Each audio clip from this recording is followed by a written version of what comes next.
Hello again. I thought this is an interesting point, I think. Ever since the first boat my wife and I had, and when I was younger, every boat I've ever had since my first boat that had a red 6-gallon fuel tank with a bulb that you pressurize your outboard, you have no issue. You don't have to worry about a clean way because you take the cap off the fuel tank and you'd stick the nozzle in, and when it got near the top you'd see it and you'd pull it out. Since we got our first boat that you actually had a receiver in the body of the boat or the hull of the boat, every single boat I've ever had that you had to stick a fuel nozzle into the receiver burped fuel. Our first special boat, we had a 20-foot Champion bass boat built, and we waited 8 weeks to get it. And the second time we fueled it, we got gasoline splashing all over me, over the Naugahyde, and our new indoor-outdoor carpet, which is no big deal. You get blood on carpets of fishing boats anyway. But I have to say that when we'd go bass fishing, and we grew up on Lake Mead, I loved the lake, I loved fresh water. When we'd go fishing, my wife would wear perfume, and only because, of course, the ambergris supposedly smelled fishy. But we'd go fishing, I'd never use hand lotion, I'd never use any scents on my hands, wouldn't shower, wouldn't do anything to affect my baits, and yet on the way to the lake, we'd fuel the boat, I'd fuel my bass boat, and burp fuel all over my hands. I didn't want anything on my baits, but then I end up starting the day with fuel.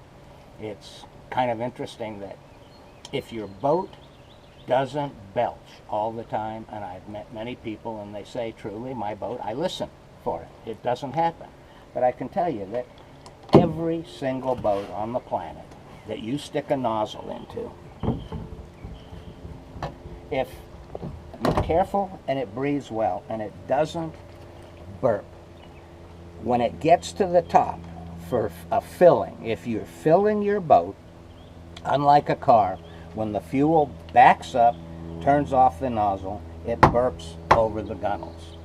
If you want to make it simple and you only need a clean way, 1 in 100 times, or the few times that you fuel your boat, you take the nozzle, you take the clean way, you press it into your deck fill, you take the nozzle, you press it in, you seal it, and you pump like crazy. And when you're done, it burps.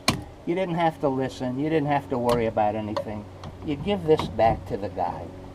If you put this in the locker and you've fueled your boat in a very civilized manner, and for fishermen that buy infused baits like gulps and different things that they're concerned about their body oils and all on their baits, this is perfect.